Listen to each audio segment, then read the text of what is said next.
more sex. That boy broke and I'm next, mama. Don't flex, nah, I'm from projects, mama. Rude boy short lit, mama. These are to all my haters. I hope you listening. I don't even know if I have haters, but you know. These are to the people that just watch my videos. Just a dislike. It didn't leave. The video will be literally like 20, 30 minutes long. I just posted a video 2 minutes ago. I got a dislike. What? But hey, it's okay.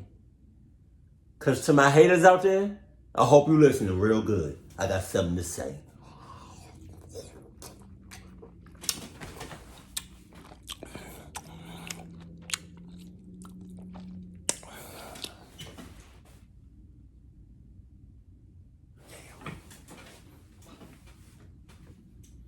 To anyone that's not a hater, I'm so sorry you had to hear that.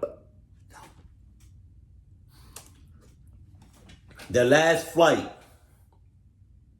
Before I begin this story, I would... Why did it take so long? You see me glistening? That's hot as hell in here. The AC broke. Ain't that about it? Let me go ahead and get my used sock.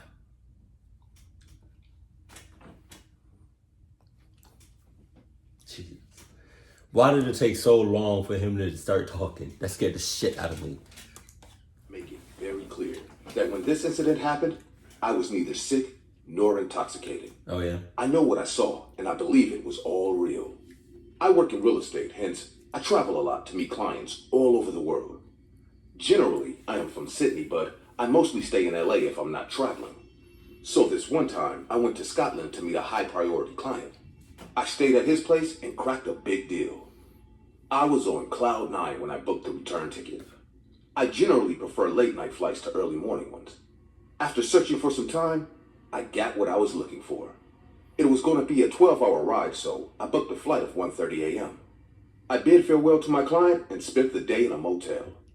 I couldn't get much sleep because I had a huge amount of paperwork I had to finish, but I thought I would sleep on the flight. After finishing my dinner at the motel, I left for the airport.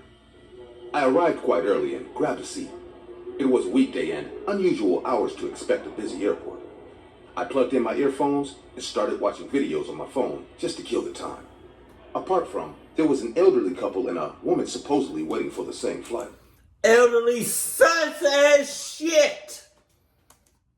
I was almost hooked up in my phone when I felt a sudden touch on my shoulder. I looked up and saw a woman dressed as a flight attendant standing next to me. Them bloodshot eyes. Look at those red bloodshot eyes. Are you dead ass right now? What flight you getting on? What flight attendant you about to... What was that? What a flight attendant. What airline you about to be on? Because it's not mine.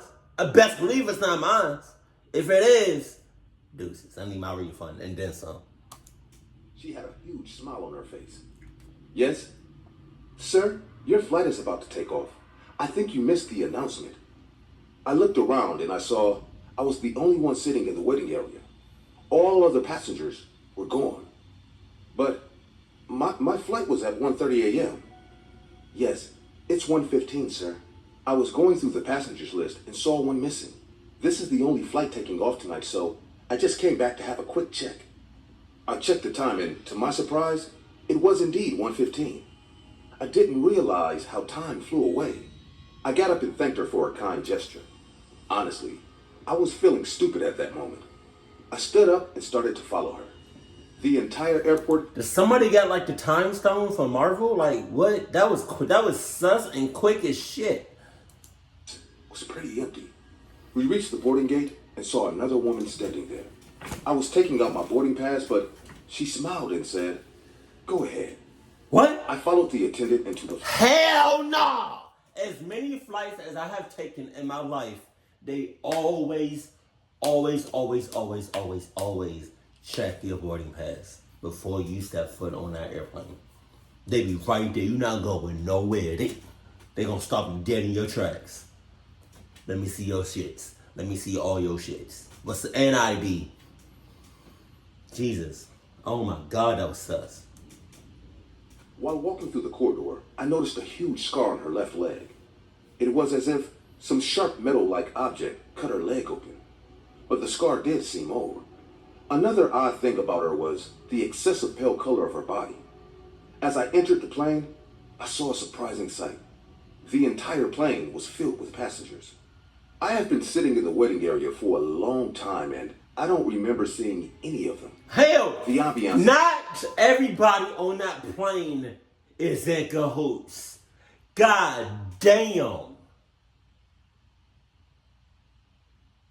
That's 1, 2, 3, 4, 5, 6, 7, 8, 9, 10, 11, 12, 13,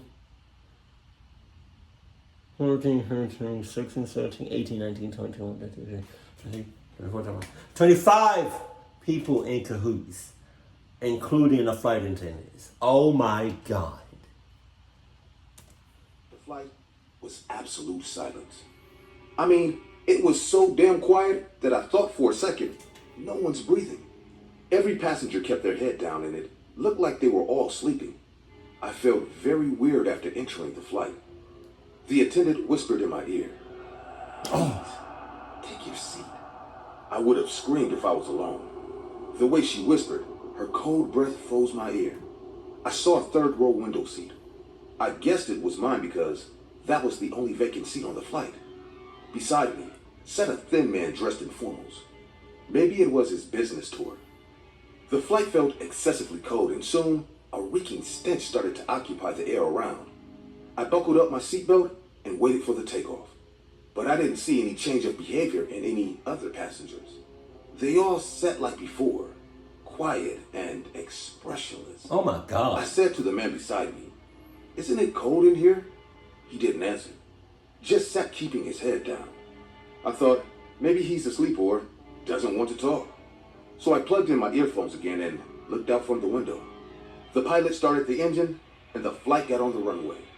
We just took off and I could see the ground moving behind me vertically when all the lights started to go off. Already? The emergency alarm went on too, and the plane started to shake violently. A huge bolt of lightning took place in the sky, and a jerk took place, making the luggage drop down from the upper cabins. "Oh my God, what's happening?" I screamed in terror, but this time, But nobody, look at that. Look. Ain't nobody reacting except for old boy. Old boy. no one else seemed to freak out. Everyone was sitting like a statue as if they didn't even care. What the hell is wrong with all of you? I started to unlock my seatbelt, but it got stuck. "Excuse me, please wake up. This flight is going to crash. Please, we need to do something or else we'll all die." I was panting in fear and flocking like a wounded bird on my seat when the man beside me lifted his face and our eyes met. His partial face was burnt and his left eye was hanging on his cheek. He smiled, showing his horrifying grin, and said, "We are already dead." Oh, nah. Ironic laughter echoed through the entire flight. Every passenger lifted their face and started to laugh like demons from hell. Their spine-chilling voices numbed my ear.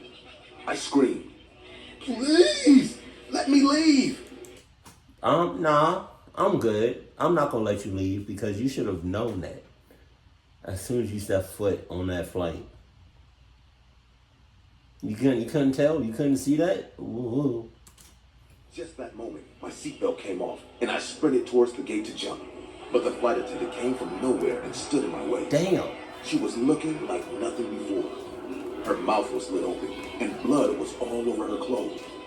"We can't let you leave now, sir." My ass.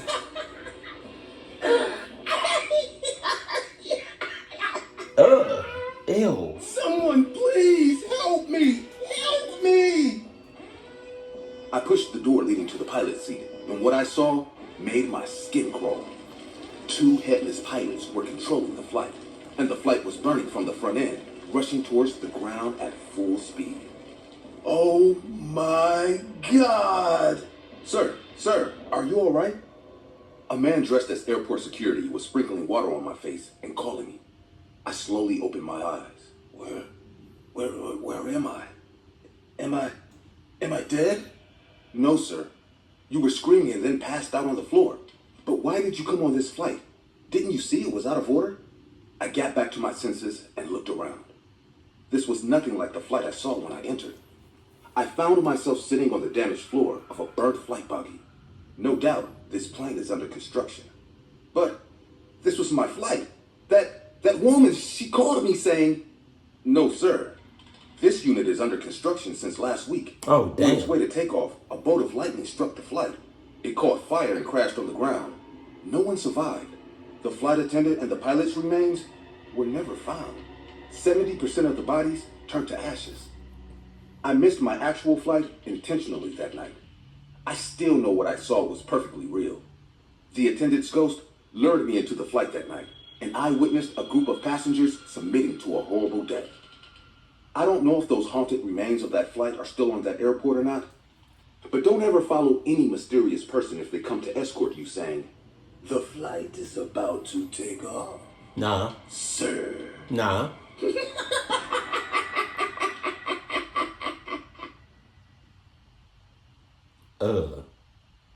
Guys, I see many of you commenting on my videos that this channel deserves 1 million subscribers. But I also see the percent of people who watch my videos aren't actually subscribed to the channel. So, if you like the content, want to support my channel, and want to see this channel reach 1 million subscribers, or maybe 500,000 subscribers, then go ahead, subscribe, and hit the bell icon. It's free, and you can always change your mind later.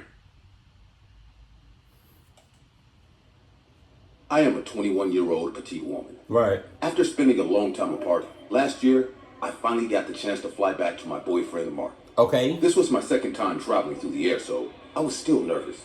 I remember how early I reached the airport, panicking. What if I missed the flight? It was an early morning flight that took place on a foggy winter day. I even thought the flight would get canceled because of the weather. After the security checks and other formalities, I went to get a coffee. I just took the first sip when I noticed a boy around the age of 7 to 8 years old standing near the dustbin. Oh my God. And staring at me. He was holding a candy wrapper which he was about to throw in the dustbin, but instead, I caught his eye and he paused. He was staring at me with wide, shocked eyes as if he couldn't believe that I was there. A few seconds went by, and when he still didn't move, I walked to him. "Hey, that's a cool t-shirt." He was wearing a Spider-Man t-shirt, and I thought to chat with him for a bit. Why he look like? Why he look like? He didn't know he had a shirt on though. Talking about something. Huh? What? What is? You're right. Nice. Thank you. Thank you. For wherever this shirt came from. So his stare was making me uneasy. I approached him just to break that. Hearing words of praise about his t-shirt, a big smile slowly appeared on his face. I mean, I knew I shouldn't talk about a kid like this, but his smile was way more disturbing than his stare. Oh my God. What's your name? Are you playing with me? Huh? You know my name already. He said this with such confidence that, for a moment, I tried to recall if I knew this kid or not. "Sorry, kiddo, but I am meeting you for the first time." "Are you still angry with Daddy, Mommy?" Oh shit. "What? I am not your mommy, sweetheart. You have me mistaken. Is my son bothering you?" I turned back immediately after hearing a man's voice. A man in his late 40s was standing behind me with a serious face, but excessively bright eyes. After seeing his eyes, I had no doubt that he is indeed the father of this boy. Both of them had this disturbing stare. "No, your son must have me mistaken." "Yeah, my wife passed away recently. He is still trying to get over that trauma. Don't mind his words. Calvin, let's go." The boy held his father's hand and started to walk away. He was constantly turning back and staring at me. The father-son duo was so weird that I stood there for another 10 minutes thinking about what just happened. The way the man spoke about his wife's death and his son's grief felt so lifeless to me, as if he had no emotion. I came back to my seat and got back to my coffee. The airport was almost empty. From my seat, I could see the entire waiting area without any obstacle. The father-son duo was sitting at some distance from me, but I still point out that wicked grin on that boy's face. He just couldn't stop smiling at me. There was 2 more hours before the flight, and I was already feeling anxious to leave. When I traveled, I always carry. Why the dad gotta look at her like that too? With me. I took out a novel from my backpack and started ignoring this creepy child. I must have dozed off while reading when I felt someone's breath on me. I opened my eyes but didn't see anyone near me. The father-son duo was gone. I saw the time and realized I have an hour more before boarding. Needless to say, I felt relieved seeing them gone. I had to pee, so I got up and started to look for the washroom. Oh my God. It took me 5 minutes to find it. A long corridor led to the washroom. It was so quiet around me that I could almost hear my heartbeat. I got inside and closed the door to do my business. While I was doing so, I heard a burst of laughter and running footsteps inside the washroom. The hair on the back of my neck stood up immediately. I know this laughter. I just heard it some time back. It's that creepy kid. But suddenly, I heard another heavy footstep entering the washroom. I thought the kid might have sneaked in again, and now his father is here to take him back. I didn't come out of the washroom. I waited for them to leave. After a few minutes, when everything got silent, I stretched my hand to open the lock, but immediately pulled back, hearing a whisper. Two voices were whispering in a very weird way. What's wrong with these two? Why can't they just leave me alone? I saw a shadow from the space under the bathroom door. I crouched down and peeked to see who was outside. As I tilted my head to look out, I found another face looking back at me from the space under the door. It was the father of that creepy kid. Our eyes met, and a chilling shiver ran down my spine. He had a scary-looking, expressionless face. My voice choked inside my throat, and I just forgot to scream. Oh my God. I get up when suddenly that creepy kid jumped on me from above and started to laugh hysterically. Boom, mommy! I screamed and tried to get him off me, but he was grasping my hair so tightly that the more I moved, the more he pulled my hair out. Boom, mommy! Get off me! Get off me! The man started to laugh as well. Boo mommy? Let's say I'm the mom in this story. I get off, the kid on my hair, on my head.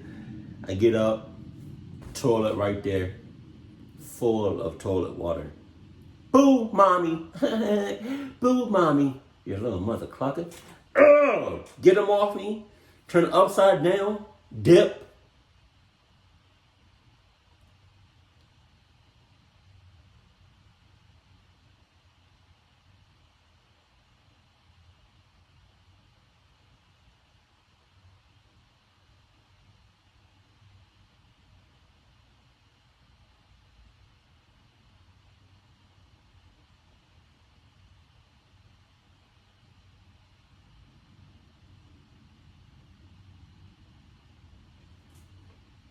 The kid should be dead at that time. Because as I'm thinking, I don't know how long the average person can hold their breath. But like, as I'm thinking in real time, because I did all of that, what I just did, literally in a couple of seconds. Like really fast. Like really fast. Like to the point that you didn't even know I was about to do it. So whole time as you on my head, you know what I mean, moving all around, moving hella much, right? You're also probably not concerned, like you're probably breathing heavy, breathing a lot. So you need to, all I'm saying is there's no way for him to hold his breath a long time, considering what he was doing, how much he was moving, the size of his body, and where his head was, upside down. He dead. Then why don't you open the door, Margot? This is not the way to behave with your son and husband. He then started banging on the bathroom door. Open it! Open it now! I knew no one would be able to hear me from this washroom. I have to save myself. I need to get out of here. I grabbed the kid by his neck and pulled him off my back. He bit me on the neck and then kicked in the air, but I was adamant. As soon as I pinned him on the bathroom wall, he realized I am bigger and stronger than him. The smile on his face wiped out, and a tense look appeared. He said in a fumbling voice, But Mommy, I was just playing with you. My ass! I'm not your mommy! As I'm holding him like that, as soon as he said that, I would have said to his neck. I looked him in the eye and said, I'm not your fucking mommy! No matter what, I didn't want to hurt the child, so I just opened the door in one go and threw him on the man's lap and started running for my life. I was sprinting down the empty corridor while screaming for help. I turned back once and saw the man and his son. Both were chasing me like mad dogs. I luckily reached the waiting area before them and screamed at the top of my lungs, Help me! A few cabin crew associates came rushing, and the security guards were called too. They caught the father and son at that moment and called the cops. I didn't take the fight that night because I wanted to know what the hell is wrong with these two. I went to the police station and gave my statement without missing a single detail. After a heavy interrogation, the cops finally found the truth. It was true that the man lost his wife, and since then, he is having mental issues, but the kid wasn't a kid. He is a full-grown man with a rare case of hypopituitarism. Nah, it's the Benjamin Button disease. It's a rare hormonal disease that stunted his physical growth and caused proportional dwarfism. He spent most of his life posing like a little boy. Not just that, taking advantage of his medical condition, he has manipulated his brother in doing several criminal activities, such as petty theft and robberies. And today, they plan to sexually abuse me or maybe even abduct me, because the cops found chloroform and several sleeping pills from their bags. I wonder how they managed to fool the security in the airport. Still at night, I wake up seeing bad dreams. I see myself tied to a chair and that man standing beside me. All of a sudden, that creepy dwarf man jumps on me screaming, Boom, Mommy! You know what's crazy? In the ultimate, in a what's the name? In the multiverse, in the alternate universe, the two brothers probably got their way with her. I went to visit my grandma before the pandemic took place. She lives in Ohio. Even though the entire trip was quite fun, it took a scary end. After a tiring flight, when I finally landed at the airport, I was feeling exhausted. I was walking towards the baggage claim when a woman bumped into me accidentally. Damn. What the? I am sorry. She quickly walked past me. I couldn't tell if she was nervous or in a hurry. Anyways, I let it go and saw her disappearing among the passengers ahead. I reached the baggage claim and stood in the queue. All of the luggage was being dropped off one by one on the moving track. I was waiting for mine when I noticed that same woman standing on the opposite side. She had a tense look on her face. I have never seen anyone awaiting for their luggage to arrive so anxiously. Don't know why, but I felt I knew her from somewhere. She was sweating out of nervousness. Maybe she needs to be somewhere else. That's why this sudden rush in her behavior. Slowly, the crowd near the baggage claim started to loosen up as people picked up their bags and went on their way. You probably saw her on I had the a news. black rucksack. After waiting 15 minutes, I finally saw my bag rolling towards me. I picked it up and noticed the woman had also received her bag. She had a blue trolley. She grabbed the trolley in such a manner that people would take it away. All this time, she didn't notice me observing her, but suddenly, she looked at me and we made eye contact. I got awkward and took my eyes away from her, but still, I could make out with my peripheral vision that she was walking away. Once I saw her going out of my sight, I looked back again. I could mark the blue trolley skating in the airport as she picked up speed. Also, it was the only blue trolley I could see at the time. The woman looked here and there while driving the trolley. I could tell from her body language that she was carrying something highly secretive inside that trolley. But the obvious thought that came to mind is, if she has something illegal in that trolley, then how come she passed the security check without being noticed? I followed her. Yes, I did because my instinct was telling me something bad is going to happen. Well, shit, your instinct sucks. But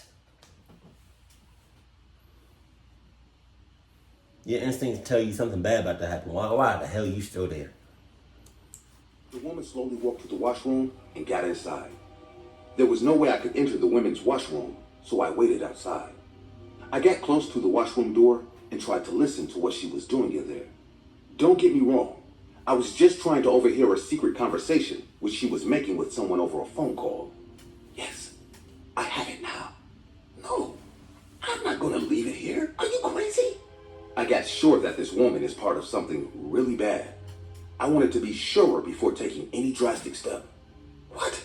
Do you have any idea how many people will die? Oh, shit. No, you told me there are drugs inside it. You didn't tell me it has explosives. What the hell? I bolted inside the washroom, and the woman looked at me with terrified eyes. Who are you? What are you doing in here? Ma'am, you better come with me. You don't want to do this. This is... But before I could finish, she pushed me with a trolley and ran towards the waiting area. I chased her and screamed, "Security! Security!" She stopped right in the middle of the passage and screamed, "If you don't let me go, I will press this button," and lifted her hand that had a small pager-type remote inside it. The security circled around her, and a panicked situation took place inside the entire airport. Y'all, everybody in this airport is clocked, is a clocky. Certified, like certified lover boy. Drake, we at with the album. Why are you standing there? Why? After 9/11, I don't take anything lightly. Know what I mean? You don't know what's in somebody's bag. And the fact that there's security holding up somebody at gunpoint at the airport, why is everybody why are you still standing around? That's all I want to know. I know I won't be able to run away if she presses that button. The entire airport will blow up. Why are you doing this? They have my son. I can't let him die. Backup was called along with the bomb squad. Everyone was waiting for her to loose the remote so they could capture this woman and defuse the bomb inside that blue trolley. People all over the airport started sobbing in fear. One mistake could lead to the death of thousands at that moment. Ain't nobody running. The general stood in front of the armed forces and pleaded to the woman. "Ma'am, please, give us the remote. We promise we will get back your son."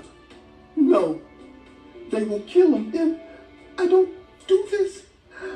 I am sorry." As soon as her finger touched the green button on the remote, I heard a loud gunshot. Everyone gasped and screamed while the woman fell on the floor bleeding terribly. Paramedics took her to the hospital. The general shot her in the arm. Otherwise, she would have killed God knows how many. The bomb squad opened the trolley and found a time bomb installed inside it. They defused it immediately, but everyone was shocked and furious at how the trolley passed the security check. I mean, it traveled the entirety with her, and no one knew there was an explosive inside it. The security team got fired and taken to the police station for interrogation. I came home somehow and felt relieved that no one had to die that day. Later, when this incident made headlines in the news, I came to know all about it. That woman and her husband got mixed up with a terrorist group that made them do many criminal activities. But the husband tried to escape from them and he got murdered. The poor woman pleaded for her and her 5-year-old son's freedom, to which they demanded her to plant an explosive inside the airport. The police have kept her in custody and they are still searching for her son. I pray to God that the little kid is doing fine and he gets back to his mother soon.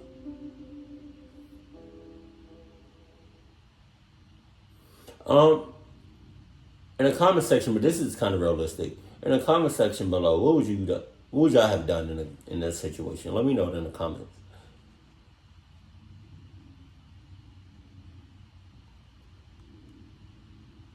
It's either her son or a handful of people die or badly hurt. What would you, let me know. Just let me know in the comment section below. Keep it cool, keep it classy, and I love you. Stay happy. My family.